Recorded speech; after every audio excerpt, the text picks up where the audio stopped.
Hello, everyone, and welcome to Teaching Natural. My name's Dare. I'm an 8th year high school English teacher in SoCal or Southern California, and this is my August expenses breakdown. It has officially been 1 year since I started sharing my budget on YouTube, so I'm super excited to break it down. First, we'll start with my Southwest credit card. This is the only credit card that I use on a regular basis. It has 20% interest, so I always pay this card off because I don't want to pay basically a 20% tax on whatever the thing I purchased is, okay? So the remaining balance is zero, minimum monthly payment zero. If I did have a minimum monthly payment, it would be due August 10th. On this card, we have ADT Life Alert for my mother, that's $22.99. Cox Internet, $90, and Norton for my devices, the protection on my devices is $144.99. Bill total is $257.98 coming off of my Southwest card. Student loan payment. I made a video about how interest is being turned on for the Save Forbearance and, how I calculated my actual minimum monthly payment. My actual minimum monthly payment should be about $1,300 in order to pay my loan off by, it was going to be July 2026, but I already went in and talked about how I'm going to miss that. So it'll be August 2026, it's looking like.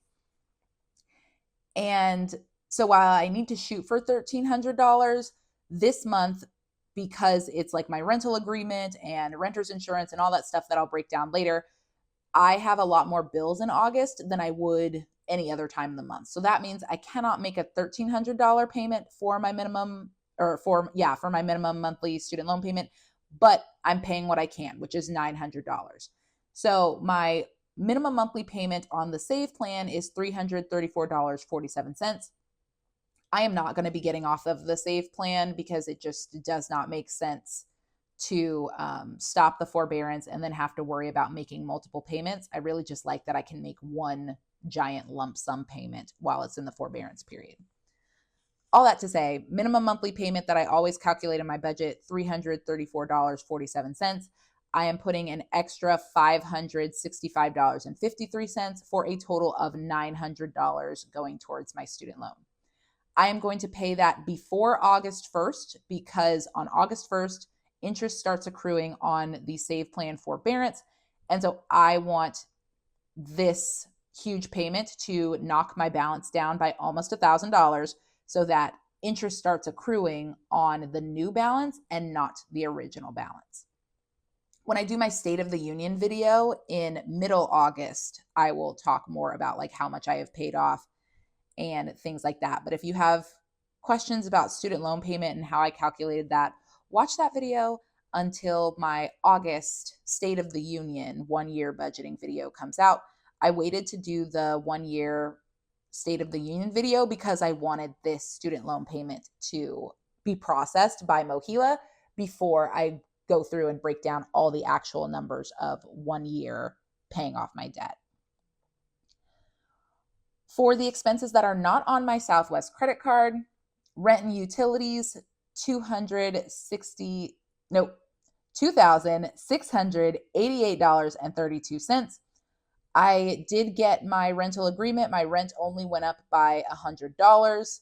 So for next year, thank goodness, because last year it jumped up $200 and I was like, oh, there goes my raise for teaching.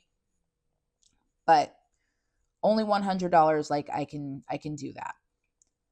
For groceries and restaurants, $450. We are going back to school. So a lot of my friends say like, oh, let's get sushi and let's get this, let's do that. So I just want to make sure I have some extra money this month to be able to go out with my friends as we celebrate the back to school season. Gas for my car, $140. Gas and electric, $99.56. We survived the summer without totally wrecking my budget for the AC. And it actually wasn't that hot this summer. So thank goodness. Car insurance. My car insurance went up by a few dollars. So it is now $141.91. My safety net, I am going to put $65 Safety net for me is month ahead. So I already am 1 month ahead, and I'm already actually beyond 1 month ahead. I'm working towards 3 months ahead, but right now, because a lot of extra bills have to come out, just because I moved in August. So that means all of my annual bills come in August. Don't have the money to make a large student loan payment and make a large safety net deposit for my savings. So we do what we can. Nothing's going into my emergency fund. This year, my apartment is under new management. So now we have to start paying for parking. It's an annual fee. So, it's not that bad, but it is kind of annoying. So parking, I need to get my permit. That's $25. Renter's insurance is another annual thing I have to pay for. So that's $292. I really struggled with Amazon Prime if I was going to renew my subscription, because I have been trying my best to limit my shopping at Amazon, Target, and Walmart, and it has been rough. It's been so rough because, like, if it's at a different store, then one of the stores is Amazon, Walmart, or Target. And then if it's at a different store from those three, then the price is just so much higher. And so in trying to limit my shopping and vote with my wallet, I really am understanding the struggle that a lot of small businesses have and a lot of communities that don't have the ability to go to different stores has been. And so my rule is kind of like, I try to look for it in 3 places. And if I can't find it in 3 other places, then I will go ahead and get it from Amazon or Walmart or Target, whoever had it. And for the most part, I have basically cut out Target and Walmart. It's Amazon is the really hard one to cut out. So I'm going for progress, not perfection. I'm going to renew my Amazon Prime for $151.16. And I am okay with that for now because I have been able to cut out so much of Target and Walmart, and because I am truly, genuinely trying to limit how much I am shopping there. So just can't get rid of Amazon Prime yet. August is my dad's birthday month, so $50 for a birthday gift for him. My dad does not like people spending money on him, so $50. He's going to tell me it's too much, but to me, I'm like, Dad, I want you to enjoy your birthday. Nails, $65. I always budget for back to school, whether that is things for my classroom or, a new wardrobe for myself or anything like that. I always budget, because if you have watched my cost of classroom setup video, you will know I have spent way too much money over the years on my classroom and classroom supplies. So my teacher shit, I am giving myself $230 towards whatever I need for back to school. Shopping, I'm giving myself a extra $50, so I'll be able to get a book, or if I want to get something else for my wardrobe that's not teacher related, but it is something that I wear, that is where that extra money is coming from, so I can have some fun. European Wax Center, $10. All of the things that are going to come out of my regular bank account comes up to $4,457.95. Total in my checking account that I got paid, $5,616.05. The total of my bills and expenses and student loan is $5,615.93, which is a remainder of 12 cents.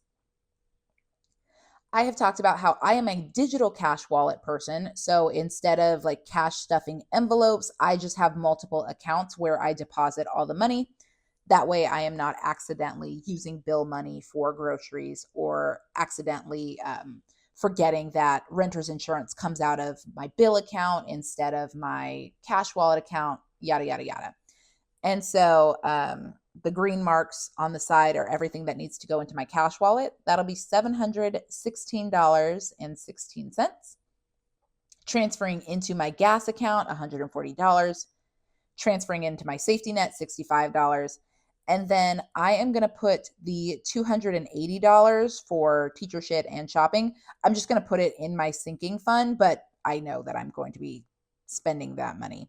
And that is just because it'll be so much easier to spend from that account and not have to worry about doing the math of like, oh snap, did I accidentally use the $450 for groceries, or did I accidentally go over and now I don't have my Amazon Prime? And the reason why I don't just put Amazon Prime in like my bills is because I didn't want my bill account tied to my Amazon account, just in case there is some sort of data leak or anything like that, or credit card issues, something like that. I did not want anyone to have my main account or my credit card account to do fraudulent purchases. So I just keep it on my cash wallet, because my cash wallet only has the money that I put in for the various expenses. It does not get my paycheck or anything like that, or have a line of credit where someone could run up an expense. Okay, so that was the breakdown of my August budget and what we're looking at.